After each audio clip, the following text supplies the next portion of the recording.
Awesome. Well, good morning, everyone. Thank you for joining today's webinar. This is our last webinar of our FAFSA Bootcamp series. So we're really excited to chat more about Arizona College Connect, which is a database specific to Arizona that provides you with your student level FAFSA data. So today we'll dive into Arizona College Connect, how to access the data, some new enhancements that we've made to it as well. We'll preview some of the screenshots so that you can see some of the new reports. Answer any questions that you have on the database. And then Diana and I have set aside time as well to answer any FAFSA questions that you may have. So since this webinar concludes our bootcamp series, we wanted to make sure that you had time to ask any FAFSA questions that you may have, from creating an FSA ID all the way to award letters or verification. So just know that we have set aside time for that. So save all of your questions, and Diana and I will stay on to make sure that you get all the answers. So I am Julie Sines. I'm the Director of FAFSA and College Access Initiatives at the Arizona Board of Regents. And I'm going to hand it over to Diana to introduce herself. Hi, everyone. I'm Diana Matier. I'm the Financial Aid Manager at College Depot, part of the Phoenix Public Library. And I've had the privilege of working with Julie in the last few weeks to present you with the FAFSA Bootcamp series, and looking forward to meeting a lot of you in person on December 1st at the FAFSA kickoff that Julie will talk about a little bit later. And I'm anxious to learn about the College Connect services today, because I, like all of you, do pull down the College Depot FAFSA data periodically for us to review and follow up on. Awesome. Thanks, Diana. So without further ado, we're going to go on here. So many of you have already been using Arizona College Connect, but this is just a quick overview to let you know that it is an innovative database that we did launch last November, so for last school year. So we're going into our second year with this new system, but it really provides authorized high school users and personnel with their student level FAFSA data and other college attainment data. So this was actually a partnership between the Arizona Board of Regents, Helios Education Foundation, and through a partnership, a data partnership with the Arizona Department of Education to gather some data and have information preloaded in the system for you. The three organizations came together so that we can create this innovative database specific to Arizona. There's actually no other database like this in other states, since we've really invested a lot of time and resources in it, knowing that this is something that can move the needle with FAFSA completion, and something that counselors such as yourselves can use and have timely and helpful data to ensure that students complete their FAFSA successfully. So for those of you who may be familiar, we did have a previous system called FAFSA Finish Line Data. So when we were with the Arizona Commission for Post-Secondary Education, many of you may have remembered logging into the FAFSA Finish Line data. The reason why we kind of replaced this old database with Arizona College Connect is because we found some challenges in the previous system. Challenges that schools weren't accessing the data. Schools were finding that it was time consuming. There wasn't a whole lot of data that they could manipulate or could use. It was just basically, did the student complete a FAFSA or not? So they weren't quite sure what to do with that or how to provide strategic outreach. Also, there was some difficulty with uploading the files. The old system wasn't necessarily that user-friendly. So we came together to say, how can we make this system better? How can we improve this process? So we did work with a lot of counselors and a lot of feedback sessions to gather all the things kind of in a dream world that they would like to have at their fingertips in the new system. And we based the foundation off of that. The other thing as well is why we've invested a lot of time and resources into Arizona College Connect is because we know that schools that utilize this data typically have a 5% or higher increase in their FAFSA completion rate, because they're able to track the data in a timely manner, provide strategic outreach to students, and also have resources available so they're not having to calculate or interpret the data or having a data expert on their campus, because this is kind of a full-time job doing all this here. It's already done for you. The other thing is that we know that FAFSA completion, if a student completes a FAFSA, they're 84% more likely to enroll in a college or trade school immediately after high school. So we know it's an indicator that brings students on to pursue something higher than a high school education. The other thing is that we know that Arizona students leave a lot of money on the table because they are not completing the FAFSA. So this is just kind of some information that was from NCAN, the National College Attainment Network, from the class of 2021 and the high school class of 2022, as far as how much funding that they left on the table because they didn't complete an application. And these were students that were eligible for Pell Grant, did not complete the application, and it calculates to the class of 21 and 22. They missed out on over, $200 million of awards, Pell Grant awards, that they could have used to pursue some type of degree post high school. So again, this is kind of an argument as to why we need to see, which students are completing the application, ensuring that all students have access to funding or funding opportunities to pursue a college education. And that's really where this new system comes into place. So with this new system, it basically gives you student level data. So you're able to see each of your students individually on a list, and which ones who have or haven't completed the FAFSA, or what process they are in the FAFSA process. So it will tell you if a student has an incomplete application, meaning that they may be missing a parent signature, their social security number is not matching, citizenship issue. That way you can help that student, complete the FAFSA, letting them know, hey, mom or dad still need to be contributors on the FAFSA, or, you forgot to complete a certain portion of the application, or maybe you miskeyed something and your social security number is not matching. It also lets you know if the student has a complete application. If they have a complete application, it'll tell you the date that the student completed the application. It will also tell you if the student selected for verification. We know that if a student selected for verification, they have to submit additional paperwork to to their college or university that they're going to be attending. So that's just kind of some additional follow-up for that student. It also has the process date, so you know exactly if you had a FAFSA workshop, maybe how many of those students completed the FAFSA on that FAFSA workshop day that you could track. If the student didn't complete the FAFSA, it would also provide strategic outreach to say, hey, this student falls in a category of being on free or reduced lunch. They may be eligible for Pell Grant. Make sure the student completes their FAFSA, or maybe even some certain demographic information for the student that you could reach out to. So really what happens is we have a roster from ADE, and we preload that roster into the system. So it has all of your high school seniors on that roster. And what we do is each week when the FAFSA comes out, we get a new FAFSA file every Friday. And the FAFSA file basically matches to see which of the students on the ADE roster have completed a FAFSA or not. And every week we match that data so that we can see if the student has or hasn't completed the FAFSA. To also import all the information such as submission date, process date, why it's incomplete. So just know that this data is updated every Friday within the system. So every Friday, if you want to log into Arizona College Connect, or every Monday morning, whatever day works for you, we always say that, try to log into this information as frequently as possible, because students can complete their FAFSA and then you'll have a new information the following week. That way it's constantly matching throughout the FAFSA cycle to see if a student has or hasn't completed the FAFSA, or if they've gone in and made a correction because their FAFSA was incomplete, now it's complete. There was a question in the chat that says, will it show if a student set up their FSA ID? So unfortunately, there's no way for us to track within the system or within any other systems if a student has completed their FSA ID. The best way to do that is to ask the student if they have completed it or not, maybe at a FAFSA workshop. They can also show you, yeah, this is my FSA ID that I've created, but there isn't any type of report system that can provide you with that information. We can only track if a student has or has not completed a FAFSA application. So this is just a quick little screenshot here that shows the student roster. So the student roster will have the student's SAIS ID, it will have your high school name, the student's first name, last name. It will tell you the match status. So if it's matched, that means that that student has a matched FAFSA on file. If it's showing as a no match, that means that there's no FAFSA on file. If it's showing as a partial match, it will tell you what the error is. And we're going to go into partial matches in just the next slide here.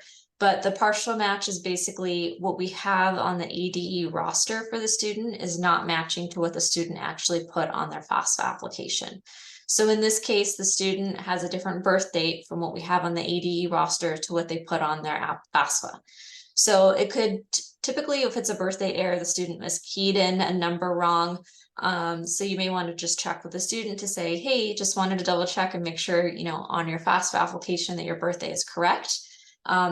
If the student says, oh no, I accidentally put the wrong year or wrong date, they can go back into their FAFSA, they can make that correction. And once they make that correction, it will go ahead and run in the system and it will tell you if it's a match or not. If it is a match, it'll turn to green. If it's still showing as a partial match, then it will still show as this yellow color here. And we'll take a deeper dive into it as well. So what we match on is from the roster, and the roster comes from the Arizona Department of Education. So the roster is basically as of your October 1st enrollment. We use that information that your school reports to ADE and we import it into the system. We'll take a deeper dive because you're able to edit that roster because we know that things change later on. So we'll talk about that in just a few slides. But what it does is it matches up the ADE roster from the student's first name, last name, date of birth, and zip code exactly to what the student put on their FAFSA application. So if the student put Julie Signs, date of birth, and then zip code, and everything matches, that way it goes ahead and sees, okay, everything's matching. These are the 4 indicators that we've used in the past within the previous system, and then also within this new system here. We notice that there's a lot of partial matches happening. A lot of students that maybe, they put in a different zip code and it's showing as a partial match because they've moved and they didn't tell the school, or they used a family member's address, or they used a different variation of their last name or different variation of their first name.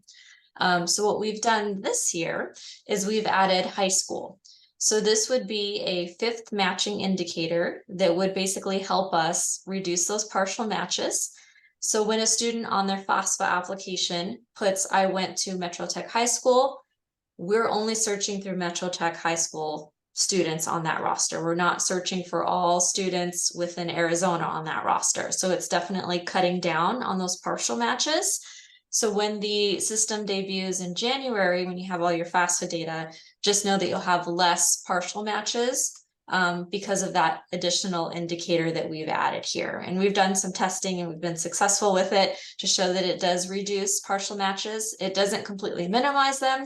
Doesn't completely eliminate them, but it does minimize the number of partial matches that you have. So just keep that in mind there. So that is kind of a new enhancement that we have. The other thing is that, if you do have a partial match, you can go in and edit. So as I mentioned, if this is your partial match list, and if it's showing they have a different birth date than what we have on the roster, or they have a different zip code than what we have on the roster, you can edit that. So if you reach out to the student and you say, hey, your zip code is 85004 on our student records, did you use a different address on the FAFSA? And the student says, yeah, I used my grandma's address and she lives in Mesa. You can go ahead and go into your roster, click on the student that you want to edit. Once you click on them, this little circle will appear, and then that means that you're selecting that student. Then you click on edit at the top. Once you click on edit, it'll open this window here. So this window has all the pre-populated information for this specific student. These are all fields that you can edit. So for this particular student, we know that they used a different zip code. So what you would do is go to zip code, highlight it, delete it, update it to the new zip code for that student, go ahead and click save. And then when you click save, the system will automatically start searching to see, okay, do we have a match now? If there is a match, it takes less than 5 seconds to see if you have a match. And if there is, it'll show match and it will show you on this system here. And the student will fall off the partial match list and show as a complete or incomplete, depending on what their FAFSA status is. If for any reason that you update the system and it's still not a match, it will show as a partial match. And then you can just go in and double check with the student again. But basically you can manipulate any of these. If you know that there's maybe 5 zip codes around your school and you want to check each 5 of them, you can edit it as many times as you want. It's not going to impact the student's FAFSA. It's not going to impact their record. These are just things that you can check to make sure that these students show up as a match. I'm going to kind of pause here to see, because there's a couple questions that are coming through. So one of them is on the high school. It says, how do you or did you receive the senior roster? So again, the senior rosters are from the Arizona Department of Education. And again, we'll show you how you can edit those because we know students change schools and that type of thing, but it is from ADE. Another question is, how will that affect students who change schools? So that's a really great question. So when we're matching students here, if a student is originally started at Agua Fria High School at the beginning of the school year, later on change schools, just know that you can edit that in your system. You'll get an indicator saying that the student may be enrolled at 2 schools at one time or may have been enrolled at another school. You can go ahead and update that. It will basically match up to whatever the student put on their FAFSA application. So the student should be putting the school that they're going to be there's the school they're going to be graduating from on their FAFSA here. So it should match up. If a student puts a different school, then it will just match on the other 4 indicators here because this one won't be matching. So it's basically kind of, if the student doesn't match up to first name, last name, date of birth, or zip code, then this one will be used just to kind of secure that, to make sure that we're looking at that high school roster that the student input. And if it can't find the student, it has logic in it to build out to try to find that student within the full ADE roster in case they are enrolled at another school. So I hope that helps out there. But just again, know that you can edit these partial matches. So once the FAFSA data is available, you can go ahead and do that. It will tell you if it's a match or not, and then you'll be all set. Setting up access. So many of you have access to the system already. Many of you still need access. Many of you aren't quite sure if your high school does have a data sharing agreement with us. So on the Arizona Board of Regents site, if you go at the top to FAFSA and then click on Arizona College Connect, I think Stephen put the link in here. Thank you for that, Stephen. You can go ahead and go to the webpage that's for Arizona College Connect. We do on here have all the information. So if you want to just confirm, does my high school or district have a data sharing agreement already so that I can access this data? We have a list of all the updated data sharing agreements. So if you click where it says, click here to view a list of schools or districts with an agreement, and you click on that, it will go ahead and populate a list of all the schools and districts as of today. It's updated on a nightly basis, which schools have an agreement. And if your school does have an agreement, then great. You can go ahead and request an account, or other counselors or teachers or administrators from that school or district can request an account. And if you already have an account, you can just go ahead and click on the login here. If your school doesn't have an agreement, then you can go ahead and click on enroll your high school. And when you click on enroll your high school, it'll give you a form, which I'll show in just a moment here. But it's basically an online form that you fill out. And when you fill it out, your principal will get sent an email to say, please sign this data sharing agreement, and it'll outline the agreement. Once they electronically sign the agreement, we get a notification so that our executive director can sign. And then an agreement is set in place once we have both signatures. Once we have both signatures, then that is when an agreement is officially on file, and then that school or district can begin adding users. A school or district can have as many users as they'd like. So if they want to have all of their counselors having access to Arizona College Connect, they definitely can. There's no limit.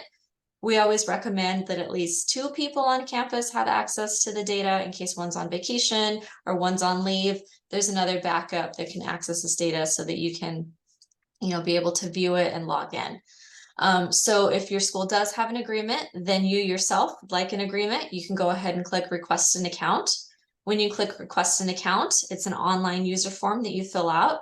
Once you fill that out, then you'll get an email to electronically sign a user agreement, and then your principal will get an email to authorize you to access the FAFSA data for your district or high school.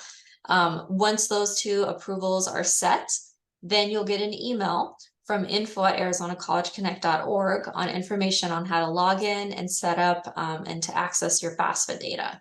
So it's really kind of a 3-step process. 1, we need to make sure that your high school or district has an agreement. Once an agreement's on file and your school is on this list here, then you can add users. Again, any number of users that you'd like. So anyone who's really in this FAFSA completion work, you can go ahead and do that. Add yourself, add another colleague. And then once we have that, then you're able to log in and you're all set up. This is just an example of the data sharing agreement. So when you complete the agreement online, this is kind of a snapshot. It'll ask for name of your organization. Are you a high school? Are you a district? Are you a designated entity? It'll also ask for your name, email, and basically once that's complete, your principal signs the data sharing agreement, and then our executive director signs, and then access is set up so that users can be added. So we've tried to make this a very streamlined process, all electronic. I've seen schools have signatures collected within 24 hours and access set up within, 48 hours. So it's a pretty fast turnaround time. The only thing that takes a little while is if your principal is, busy and they can't sign the electronic agreement in time. It may take a while for them to actually get to that email, but once they do, they can go ahead and sign it and everything's good to go. This is available for any schools. So private schools can definitely register, public schools. So as long as you have a high school senior class, you can register and access this data. This is just a screenshot for the user agreements. So again, once your school or district has a data sharing agreement, they can set up users. And you as a user, you can go in, access requests, request access. And then once you complete this form here, again, your principal will get notification just to authorize that you are an employee at that district or high school and you can access it.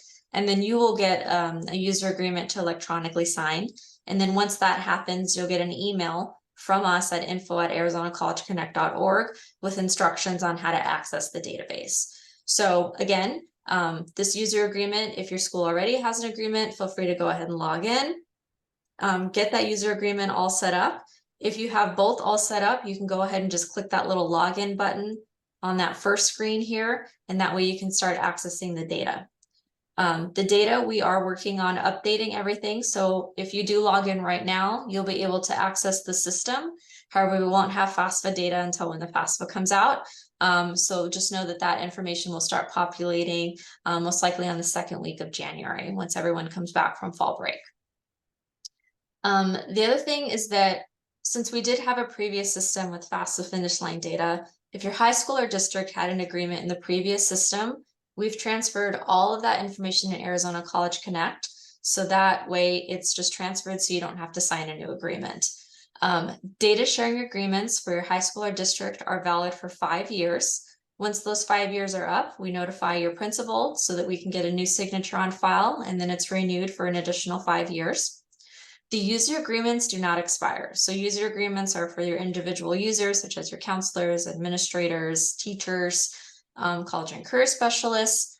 Note that they do not expire. The only time that they expire is if you're no longer with your school anymore, if you're no longer in that role anymore. Just note that that's when they will be deactivated. So every year we basically reach out to your principal and validate to say, are these the people that you'd still like?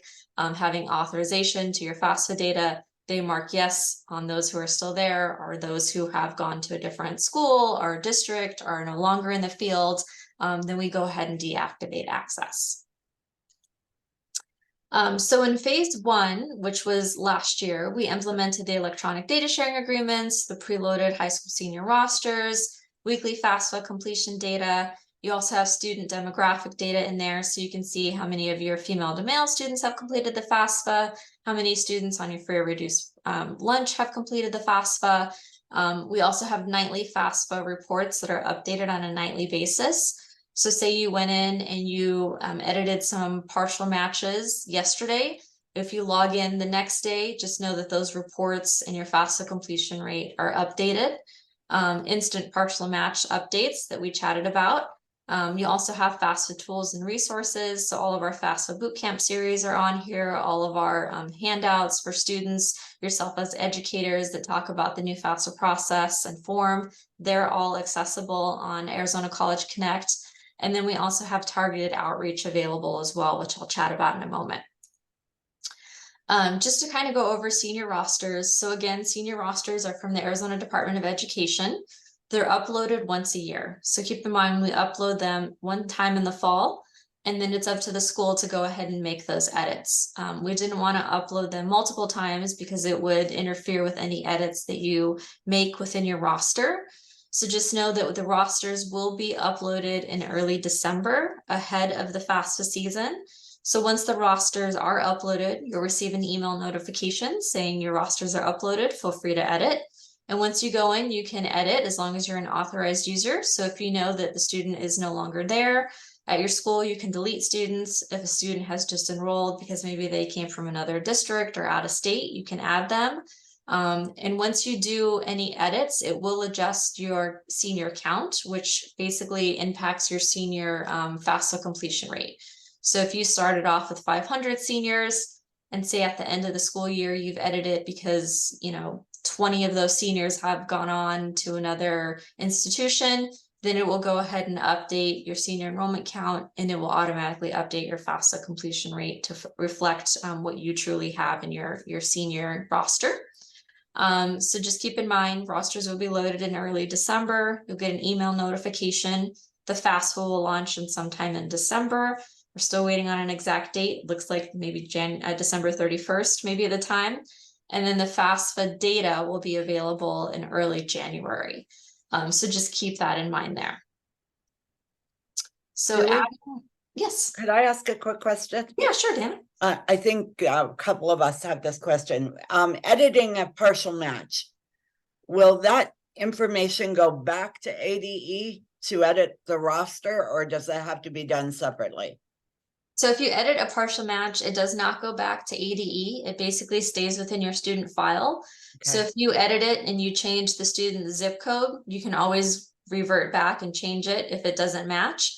But it's basically you're trying to match it so that the system is searching for that new data that you're inputting. So it doesn't impact the student's FAFSA. It doesn't go back to ADE. It's just within your roster so that we can find a match. Okay, thank you. No problem. So adding or deleting a student record. So once you get your preloaded senior rosters in early December, you can log in. And if you see a student on your roster that you know is no longer there, you can go ahead and click on that student. For instance, the student Jane here, you go ahead and click on them, and then you go ahead and hit edit at the top. Once you hit edit, that box will pop up. Once that box pops up, you can click on enrollment status. And that enrollment status will default to enrolled because they're showing on your roster. But once you click on that drop down, it will show not enrolled. And once you click on not enrolled, it will delete that student from your roster. It's not a hard delete. So if you mistakenly delete a student that shouldn't have, no problem. We can always add that student back. It's not going to report to ADE. This is just a roster so that we can calculate your FAFSA completion rate based off on the total number of seniors that you have. And it's just an accurate list so that you can go in and edit any students. So once you click on not enrolled, you'll go ahead and click save. And that will go ahead and basically remove that student from your roster so that that student is not one that we're tracking for your high school. On the flip side, if you have a student that you need to add because they've moved in, they just enrolled into your district, they just enrolled into your high school from another institution, out of state, whatever it may be, you can go ahead on your roster, click new, that little plus sign. Once you click new, that box will populate again. And what you'll need to do is populate some information for the student. So the required fields that we do need are the student's SAIS ID, their last name, first name, date of birth, zip code, and your school entity ID numbers. The school entity ID number will automatically default to your school. So you can just go ahead and click on this drop down, choose your school number, enter that in. If you want to enter in other demographic information, such as their gender, race, ethnicity, if they're on free or reduced lunch, add any type of custom fields, you definitely can do that. It's not required. The only thing that are required are these 6 at the bottom here. And once you do that, you'll click save. And then the student will automatically populate on your roster, and it will be 1 additional student to your senior count. Also, these custom fields are things that you can use for any student. So if you want to write a note for any student, you can click edit and say, spoke with a student on January 1st, is going to attend NAU.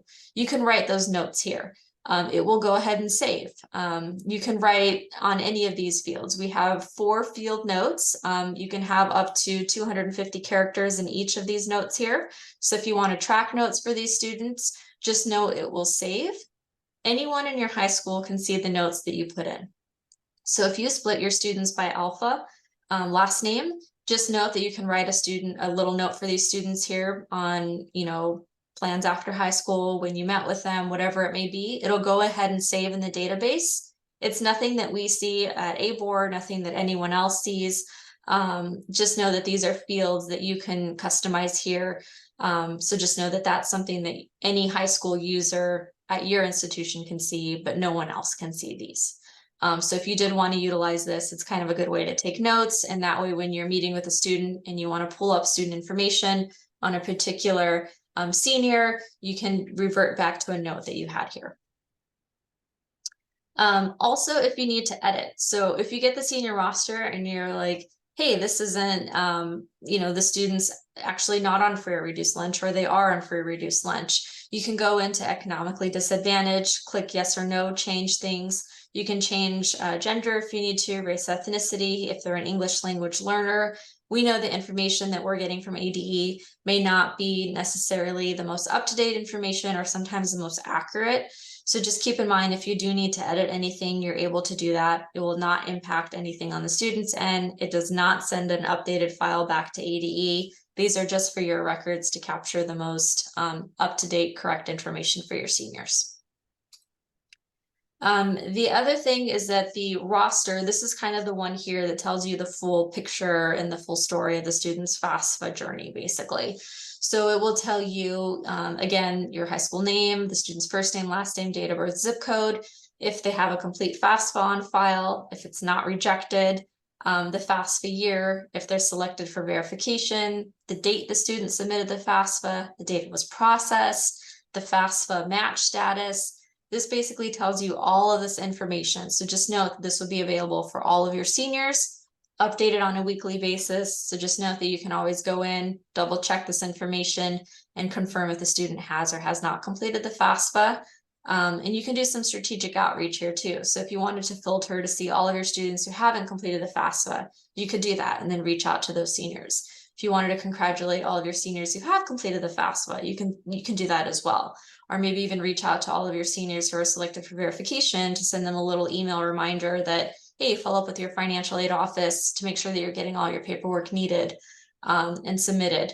So these are just, a scope that shows you a whole summary of the student's FAFSA status. And just know that, again, this is available every Friday for you.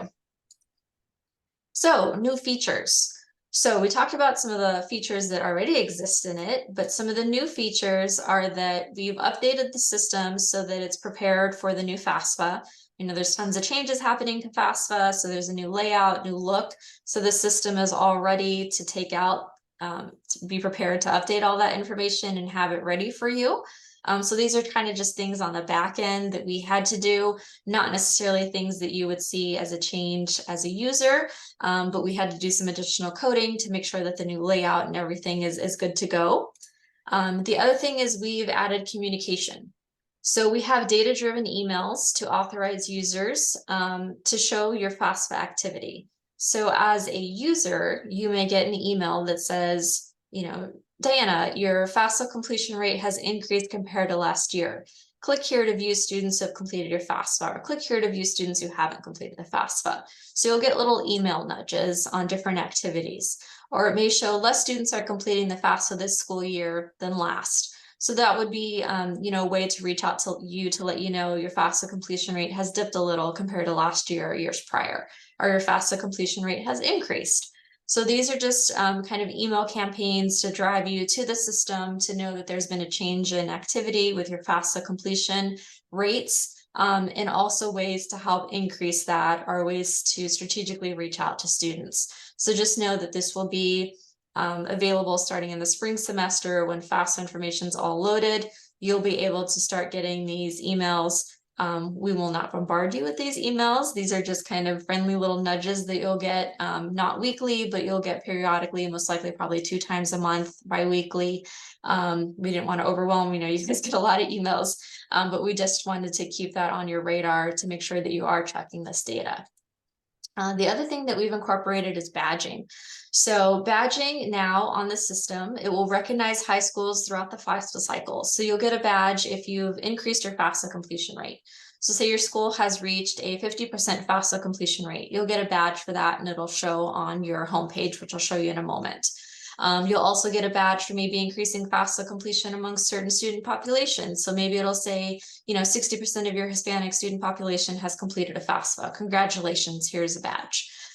We've also embedded the FAFSA Challenge Awards. So for many of you who are familiar with the FAFSA Challenge program, you get awards at the end of the year. We give out trophies and laptops to the winning schools, certificates for schools that have the highest FAFSA completion rate, most improved within their certain senior category.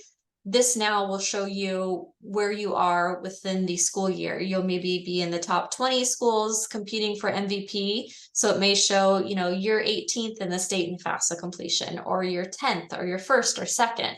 So it'll basically have all this information so you can know exactly where you stand within the FAFSA Challenge Awards, just to make it a friendlier competition and make it more transparent. So if you are, trying to go for one of these awards, you can see which schools are ahead of you or how many more FAFSAs that you need completed in order to be the state champions in these award categories. So this here is a quick screenshot of the homepage. So we are working on the homepage, updating it. You'll see now it says Welcome to Arizona College Connect. It will also be personalized starting in January. So the personalization will have the user's name. It will also have your high school.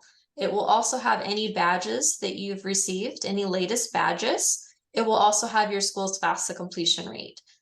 So just note that now when you go on the homepage, your school's FAFSA completion rate will be posted right at the bottom there. So you don't have to navigate to reports or anything like that.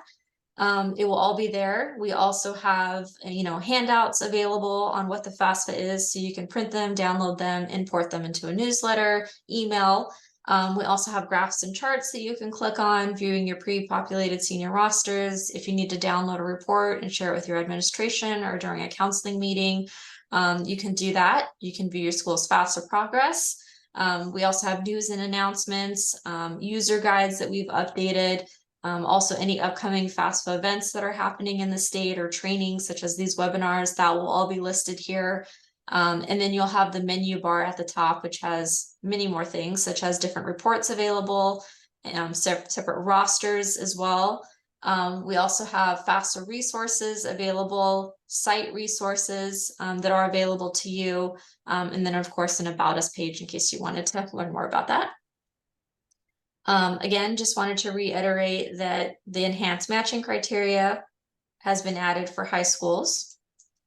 We've also added data on reports. The other thing is that you're able to see your FAFSA completion rate when the FAFSA comes out. So this one here was last year when the FAFSA came out in October. This year, the FAFSA will come out in December. So just know it will start at a different timeline, but you're able to see your school's FAFSA completion rate, your district, and the state. So we'll have 3 lines now, so you can compare how your school is doing to the district and state. It updates on a weekly basis, and it runs all the way from when the FAFSA comes out until July 1st. We've also added year over year, so you're able to see the FAFSA completion rate last year compared to this year. Again, it runs from when the FAFSA comes out until July 1st. Also, we've enhanced the system so that you have faster uploading times and you're now able to filter data.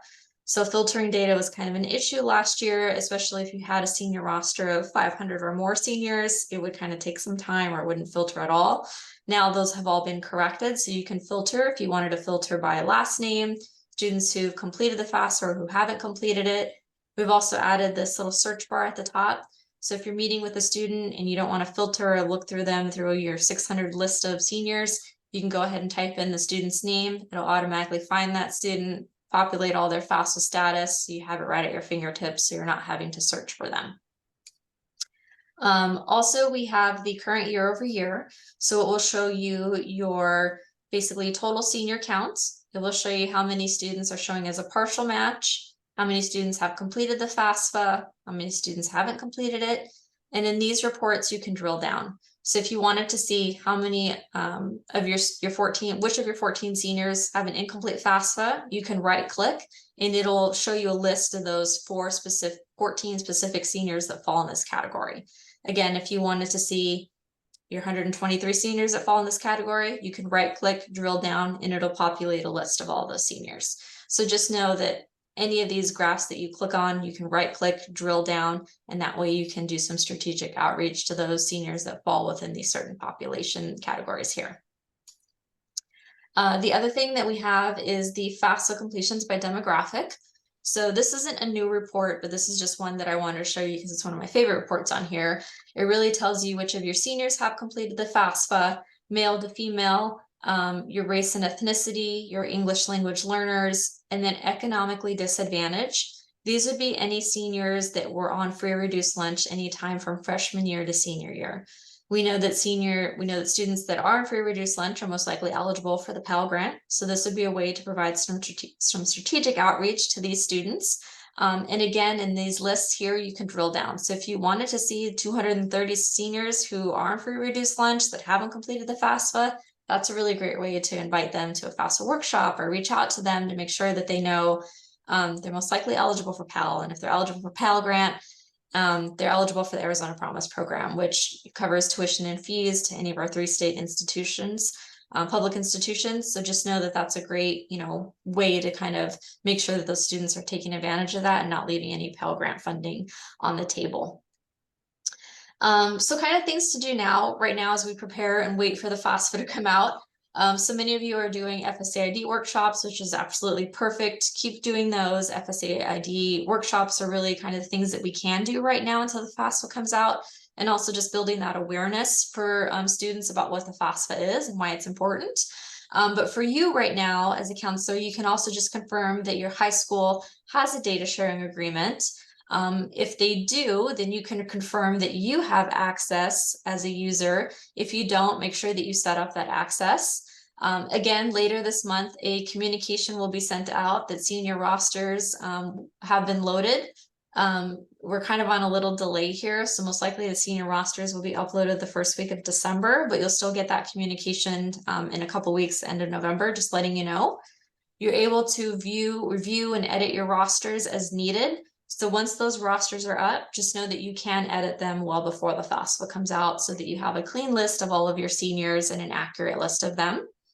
And then we'll just wait till the FAFSA launches in December. That way, once it launches, then we can start populating and matching up students to their FAFSA application. These are just some quick analytics that I wanted to share before we kind of go into a Q&A session about Arizona College Connect. So last year we ended with 257 schools that have a data sharing agreement. This number kind of rolls a little bit because we have schools that are added on a nightly basis. We have some schools that expire because their 5 years are up, so we have to reach out. So just know it kind of fluctuates around that 257. Right now we have 377 individual users set up. We do have an increase now. It used to be 28 as of April, but now we have an increase of about 40 additional schools and districts that have signed up into the system. One of the big things is that last year we had an 82% usage rate. So of the 377 users, 82% were actually using this on a weekly basis.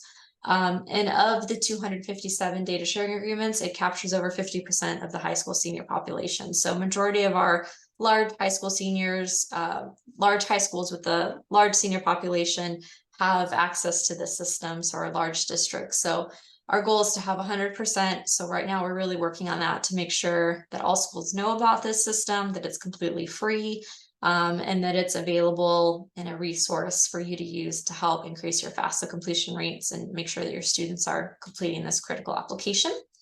Also, in the last 90 days, we had about 13,000 site visits to Arizona College Connect and 311 unique users. So this is just kind of some additional data and some testimonials that we had gotten from some of our tester counselors who really helped with some of the feedback in building the system. So I know there's some questions that have come through, so I'm going to go ahead and answer those. And then also we have, Diana and I are going to be taking any FAFSA questions that you have. So knowing that this is our last bootcamp series webinar, we wanted to give some time in case you have any questions from any of the previous webinars, anything that's come up within FAFSA. Diana and I are here to answer any questions that you may have. So let's see. Can I ask the first question? Yeah, Diana, go ahead. Rather than answering any? We, of course, at College Depot are a designated entity rather than a high school or district. And we've talked, Julie, about how that process will be different for those of us in designated entities. Will there be separate instructions for us? There will. So for designated entities, it looks a little different because you have to you have to upload the list of your seniors that you work with. It's not preloaded. Knowing that you work with many seniors in different schools and different districts. So we're going to be having a separate webinar for you guys starting in January, most likely. We're just waiting on some additional guidance from US Department of Education for designated entities, because it's a little different process.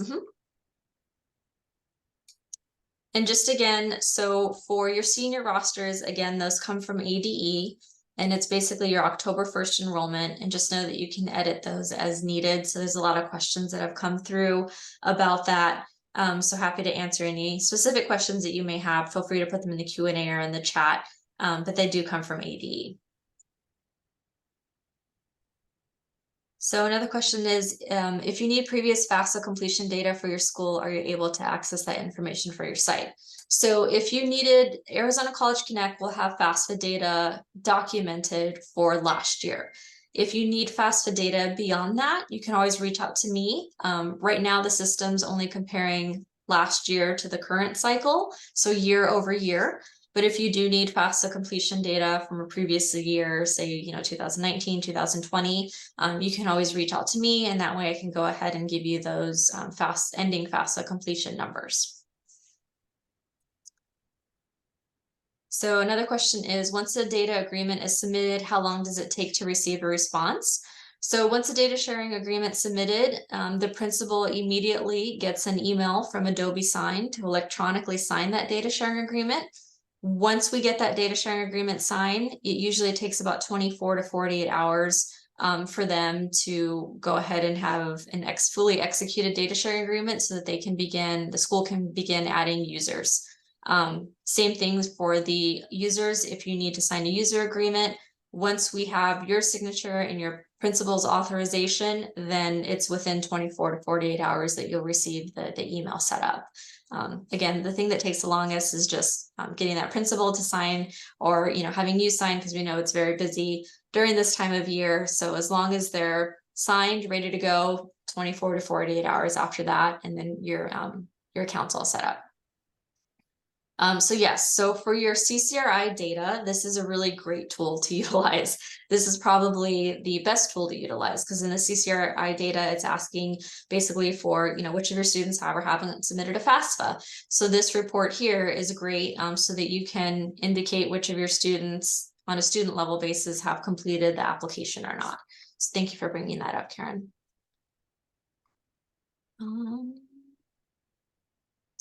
Any additional questions at all? Most of them were kind of the same question, just in a different format. So hopefully I answered everyone's there.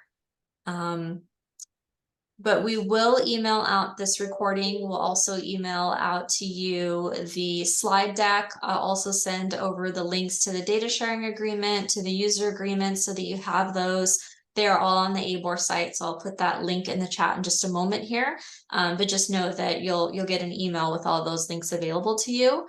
I'll also send a link over to the direct list of all the schools and districts that have a user agreement on file, so that you can just confirm that your school has an agreement and double check to make sure everything's good to go. But if you have any questions at all, feel free to reach out. At the FAFSA kickoff that we're having on December 1st, hopefully a lot of you have registered for that. We've actually reached capacity for in-person. So we are looking at some virtual options, which we'll send out probably early next week to let you know if that's a possibility there, to just live stream the plenary and maybe a breakout session or so. But we'll communicate that to you for those who weren't able to register after it was closed. So just note that we will have a session. I will have myself and a couple of my colleagues there. So just know that we will go through this presentation there, some additional info, and also if you need any help with, troubleshooting the system, we'll be there on standby to help you with the whole system and make sure that you're getting in. So when the FAFSA data does come out in January, you're all good to go. So I know some of you may have some FAFSA questions, and we have about 10 minutes or so. So if you have any questions on this, if you have any questions on FAFSA in general, feel free to put them in the chat, the Q&A. You may be able to unmute yourself. If you are, feel free, or you can raise your hand and I can unmute you. But Diana and I are here to help.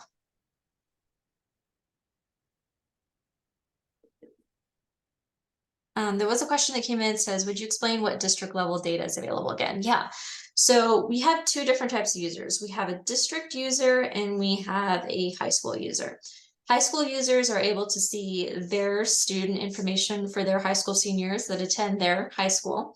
If you're a district user, you're able to see all of the information for all of the high schools within your district.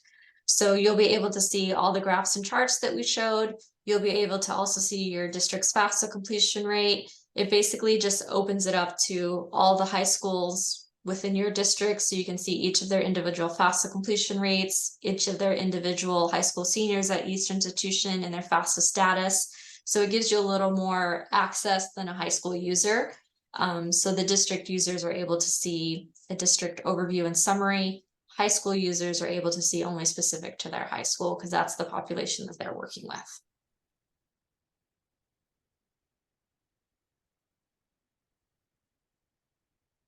And there was some communication that came out yesterday from U.S. Department of Education. Dan, I don't know if you want to see anything there, but it says the FAFSA will be out by December 31st, not on December 31st. So no exact date yet, but it sounds like it would be towards the end of December when students are on winter break. So if you do have any FAFSA events, hopefully you've scheduled them for January and not December, since we know the application most likely won't be out before you go on winter break. I think that's fair, Julie. By December 31st could still be December 1st, but those of us who are realists or perhaps pessimists are kind of going on the later in the month end. And I know there's a lot of angst about that, but we are trying to set it up to do it the best we can. And those students who need priority because they have earlier deadlines at their colleges, we're trying to sort those out as much as possible so we serve those students first. Because let's face it, if you are committed to going to ASU versus Phoenix College, you need to do an earlier FAFSA for ASU to be eligible for all the aid they offer. Phoenix College, you could probably fill out the FAFSA in May or June and still be okay. So we're trying, again, a strategy of prioritizing students at College Depot, and I would encourage all of you to do that as well. Thanks, Deanna.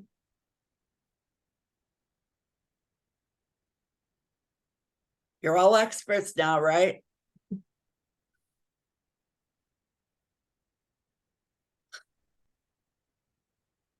When requesting a district account, should we use the enroll high school option? So yes, when requesting a district account, when you go to the Arizona College Connect site, it's all one user agreement. There's a section on there that says, are you a district, high school, or designated entity? And if you're a district, you would select district. If you're high school, select high school. And if you're a designated entity, select the third option. So it's all the same user agreement.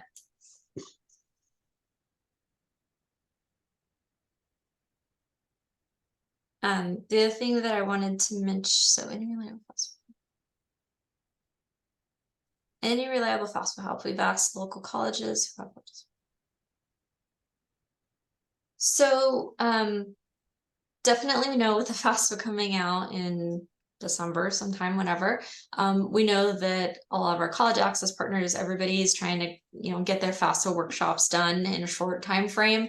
So I would definitely try to reach out to any of your college access partners who may be able to help, community college partners, university partners.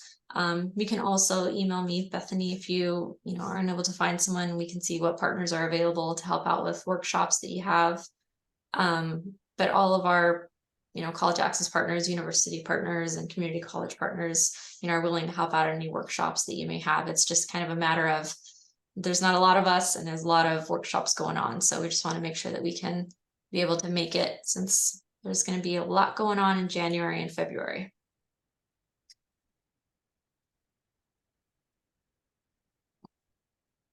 And I put my email in the chat, so if you have any questions there, you can feel free to reach out. But again, we have about 5 minutes, so if you have any additional FAFSA questions or ACC questions, let us know. I think there was a question, Julie, on FAFSA address. I just saw come through. Yes, I'm scrolling up. Not sure what they refer Address to. residency question. We live on the border between some of our students that are a family member or live in their parent and attend our high school. So this is a good question, Ginger. So if a student puts an address, well, it basically goes by residency. So all the FAFSA data in our system are for Arizona residents. So if a student puts a California address, we should still be able to pull in that information. But if they put that they're a resident and they live in California, we actually won't get that student's FAFSA information. It will actually go to the state of California. So depending if that student is a resident of California, we may not get their FAFSA information because they have to be an Arizona resident. So we only have an agreement to get Arizona resident FAFSA data. So that's one of the questions on the FAFSA. What state are you a resident of? And if they put Arizona, that's when the system generates to say, oh, we're able to get that information. But if they put that they're a resident of California, we may not get that information for the student. So if they put their resident of Arizona and put a California address, we'll get their FAFSA information. It may come up as a partial match because most likely with ADE, they have an Arizona address. But if they put their resident of California, just know that we may not get that FAFSA data for that student. I hope that wasn't confusing, but.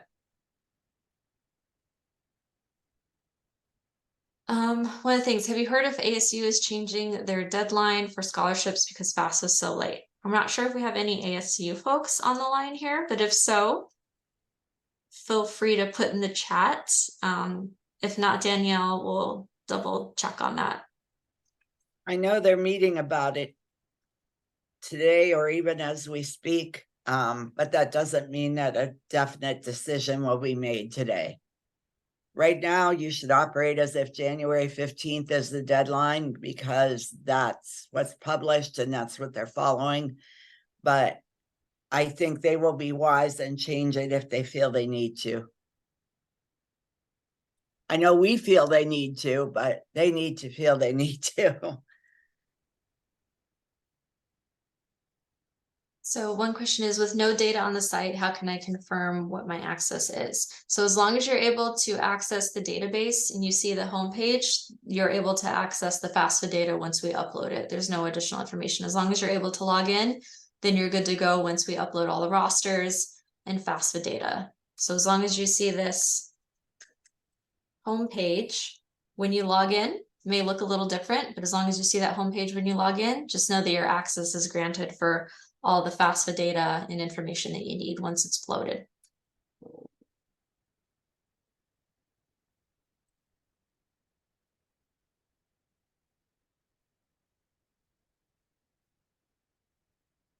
So what you would need to do is it says, should I enroll first or request an account first? So your school must first have a data sharing agreement on file. So I would double check to make sure that your school is on that list to make sure that they do have an agreement on file. If they do, then you can request access. If they don't, then your school will need a data sharing agreement first before you can request access.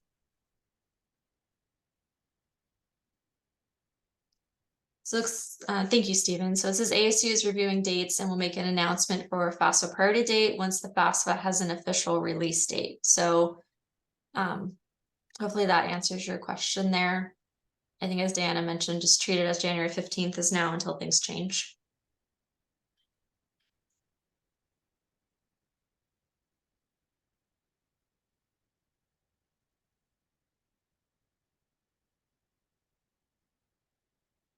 Well, perfect. Well, we're right at 11 o'clock, so I'm gonna go ahead and just stop the recording here. But if anyone has any additional questions, we'll just stay on for a couple minutes.